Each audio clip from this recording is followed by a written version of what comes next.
혼적인 복을 받는 거라는 거예요. 자, 그런데요, 혼은요, 지, 정, 의가 싸우고 있어요.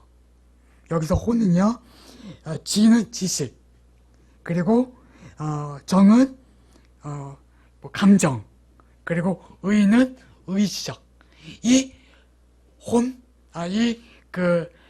전신, 그러니까 전신 갑주를 입고, 그리고 우리의 전 인격적으로 다해서 하나님을 혼으로 사랑하라고 표현하고 있어요. 여기서 강조하는 건요, 사랑이에요. 영이 하나님의 믿음하고 연관된다면요, 이 혼은 사랑하고 연결돼요. 10편, 1편 말씀 보면요, 복 있는 사람에 대해서 나오죠. 복 있는 사람은 악인의 꾀, 그 다음에 죄인의 길, 오만한 자리에 앉지 않는다고 되어 있어요. 그리고 오직 여호와의 말씀을 즐거워하여 그 율법을 주야로 묵상한다고 되어 있어요. 우리의 혼은요, 말씀을 들어요. 그리고 그 들은 말씀을 아멘으로 화답합니다. 그것이 혼이 하는 거예요. 어떻게 보면 영혼이 같이 한다고 볼 수 있는데요, 구분을 나누자면은, 굳이 나누자면 그렇다는 거예요. 혼에서 받아들입니다. 말씀을 듣고 그 말씀을 깨닫는 게 혼이 하는 거예요. 그래서 말씀을 깨닫고, 그리고 그 깨달은 말씀을 또한 지켜서 살 때 혼이 강해지는 거예요. 그것이 혼적인 복입니다. 신명기 6장 5절 말씀은 이런 말씀이 있죠. 내 마음을 다하고 내 성품을 다하고 내 뜻을 다하고 내 힘을 다하여 주어 너의 하나님을 사랑하라. 맞아, 이거예요. 사랑입니다. 혼으로, 영혼으로 하나님을 사랑하는 거예요. 그것이 혼이 복을 받는 비결입니다. 혼이 잘 되는 길입니다. 이것이 신약에서 하나 더 추가가 돼요. 내 마음을, 또 내 뜻을, 내 힘을, 그리고 내 목숨까지라도. 목숨 포함이 돼요. 구약에서는 3개인데요, 신약에서는 4개를 얘기를 해요. 목숨까지 포함입니다. 여러분들, 저는 감히 여러분들한테 말씀드립니다. 여러분들 지금 하나님을 사랑으로 예배를 드리십니까? 예배 드림에 있어 여러분들의 마음, 혼이죠. 마음에 있는 마음, 그리고 뜻, 하나님의 뜻입니다. 그리고 힘, 그리고 목숨을 다해서 하나님을 예배하십니까? 이렇게 예배할 때 우리 영혼이 복을 받는다는 거예요. 이것이 영혼의 복입니다. 세 번째로는요, 육신에 대한 복이에요.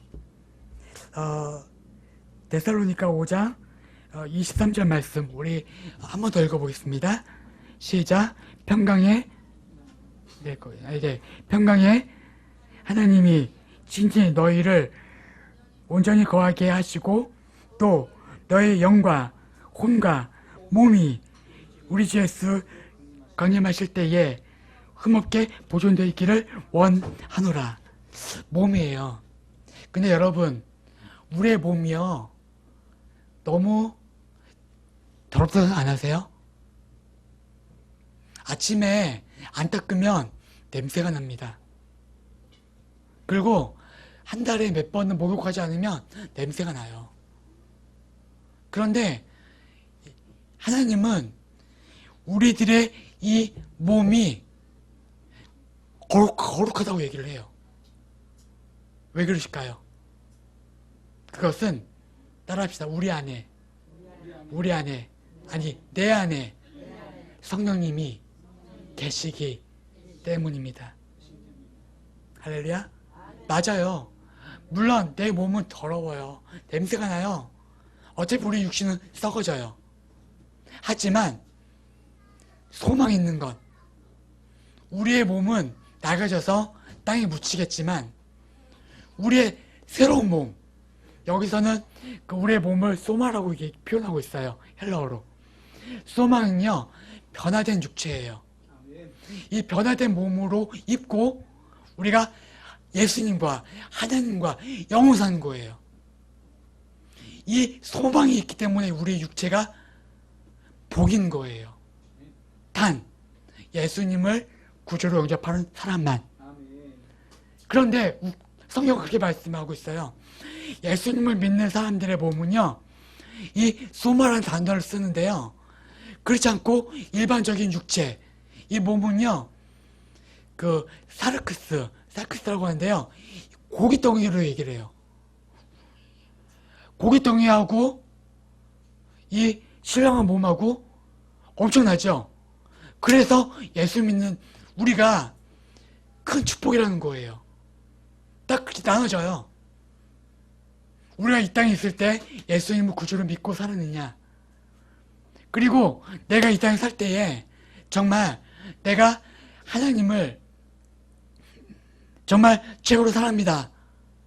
그리고 내가 그 무엇보다도 남편, 물질, 아내, 자녀, 그 어떤 것보다 예수님을 더 사랑하며 살았느냐, 또 내가 내 몸이 주님이 거하시는 성체이기 때문에 거룩해졌느냐 안 됐느냐, 이거 중요한 거예요. 삶이 엄청나게 갈라져요. 그래서 오늘 오전에도 목사님이 말씀했지만 기회는 딱 한 번이에요. 사람들에게는요, 이 땅에 있을 때예요. 그래서 가장 큰 축복은요, 예수 영접하는 거예요. 그래서 가정이 구원받아야 되고, 그리고 또한 우리 친척이 구원받아야 되고, 다 이 길로 인도해야 돼요. 왜냐? 이 죽어버리면 끝나요. 예수 안 믿는 육체들은요, 고기처럼 고깃덩어리 취급받는 다니까요. 하지만 예수 믿는 사람 틀려요. 그 몸을 거룩한 신령한 몸으로 만드신다는 거예요. 그것이 육적인 복이라는 거예요. 그러한 복을 저와 여러분은 받았다는 거예요. 이 복을 저와 여러분만 누리시겠습니까? 참된 복을 저와 여러분 것으로 끝내시겠습니까?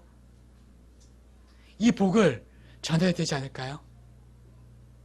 기회가 있을 때, 또 기회를 만들어서라도 해야 되지 않을까요?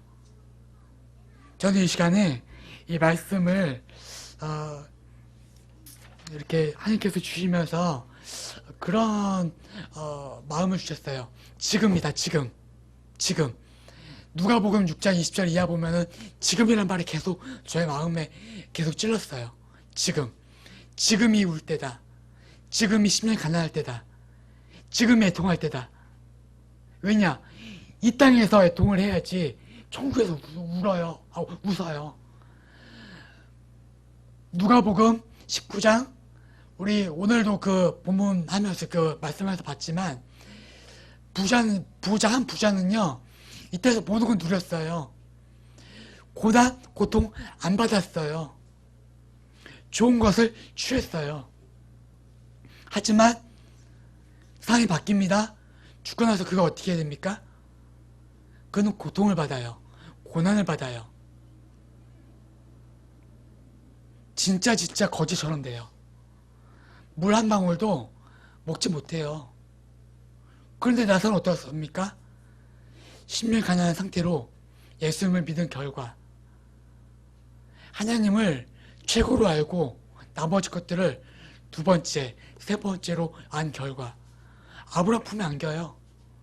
그게 천국을 상징합니다. 안겨요.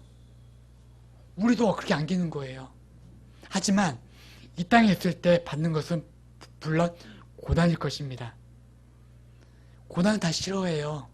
가난 다 싫어합니다. 하지만 성경 말씀이 그걸 원해요. 그렇다고 본다면 우리가 세상 것을 따를 것이 아니라 하나님이 원하시는 것을 따르야 되지 않을까요? 그것도 말과 혈의 고백이 아닌 우리가 온 몸과 마음과 정성과 뜻과 목숨을 다해서 주님을 사랑해야 되지 않을까요? 이러한 복이 참된 복임을 믿고 여러분들 하나님께 소망을 두고 살아갈 수 있기를 주님의 이름으로 축원합니다.